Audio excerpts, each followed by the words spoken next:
Hello everyone, Hoplite Mike back with another video. So, we all know that migration campaigns are nothing new, right? If you're watching this video, you're probably interested in one of three things. That's if I got to Egypt, how long it took, and did I win the campaign.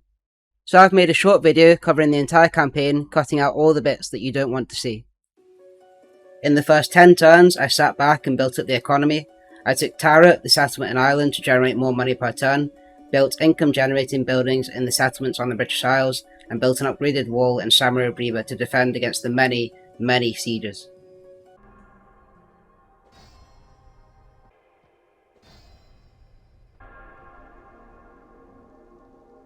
Think very carefully before you reply. Our thanks.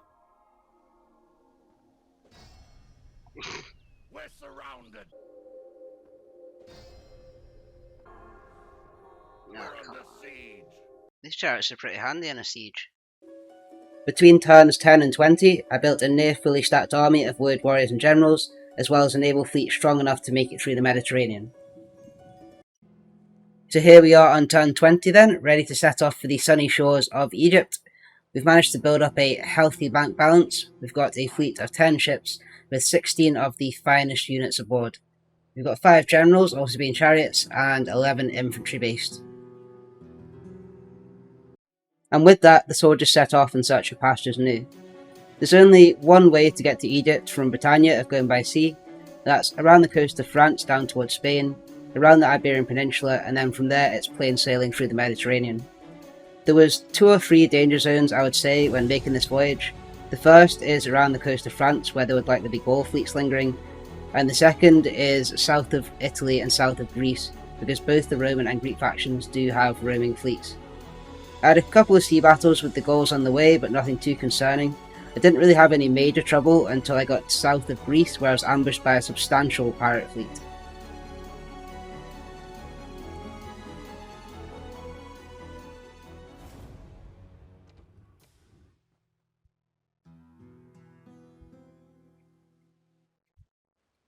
Our boats are under attack.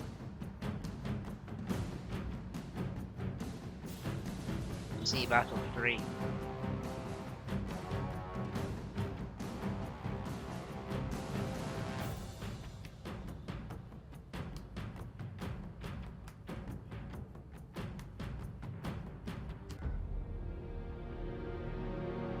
Sail for your lives.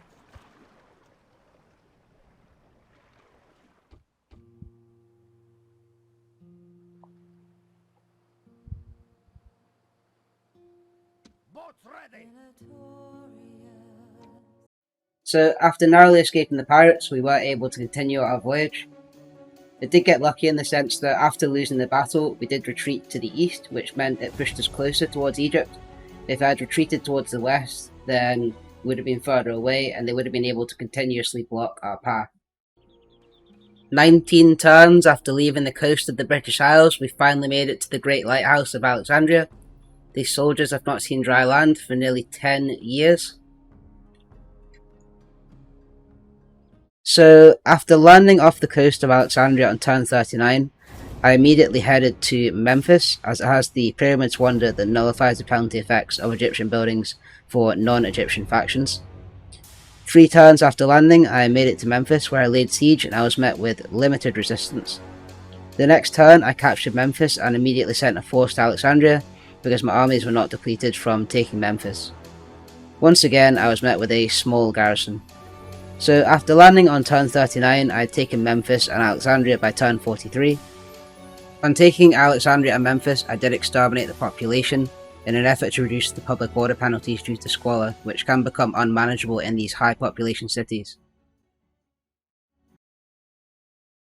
The turn after I took Alexandria, Egypt did send down a force and laid siege to Memphis. It took me a couple of times to regroup, but I did manage to force them back. At the same time, I made my capital Memphis to avoid the huge public order penalties for distance to capital in Alexandria. This would obviously cause problems with settlements in the British Isles, but I was prepared to let them go once my economy was established in Egypt.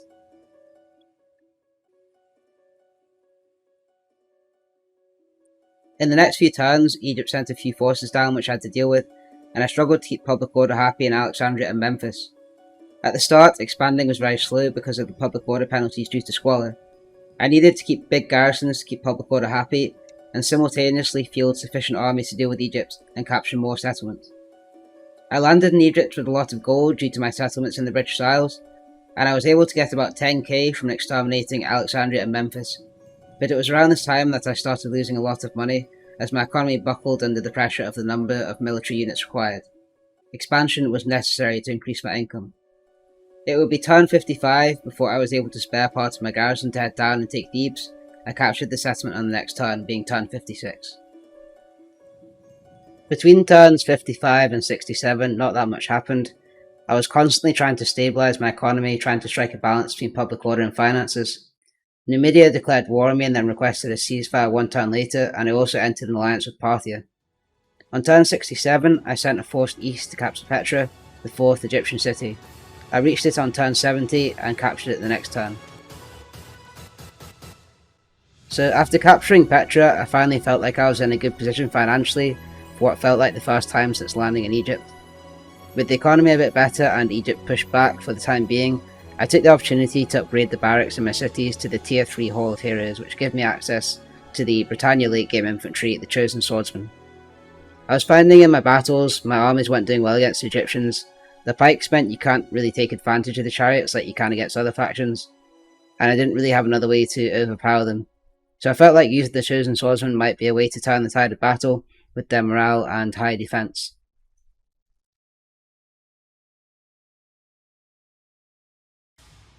For the next 23 turns, I wasn't able to make much progress and it felt like a complete stalemate. Egypt were constantly sending multiple full stacks to Petra, and while I could hold the city, I could never get into a position where I could then push out afterwards. At this point, I felt like I was going to have to try something different. Trying to take them head on wasn't really working, they just seemed to have endless stacks, which is probably partly due to the buffs they get on very hard. After sending an agent north on turn 93, I realised that most of the Egyptian cities to the north had very small garrisons, which meant they were sending almost all of their forces south towards me. So I decided to try something different. On turn 93, I sent a fleet with a strong army aboard up to the northern settlements, bypassing the Egyptian armies in the south. I took Salamis on turn 101, and then used this as a springboard to ambush the other Egyptian settlements in the north. This culminated in a ridiculous turn where I was able to use one unit of slingers to take Jerusalem, because they had no garrison at Jerusalem while they had 3 full stacks at Petra. Using the fleet to move my forces, I took Jerusalem on turn 103 and Sidon on turn 104.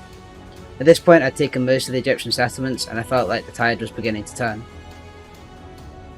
Egypt continued to field their full stacks, but now that I'd taken control of most of their cities, they were fairly straightforward to defend, and there were some particular highlights, including a defence at Sidon. It took a while to finish off Egypt because they had a bunch of settlements in the Far East, but eventually I whittled them down to 1 and they made their last stand at Damascus. Following this battle, that was the end of Egypt, 54 years after we left the coast of the UK.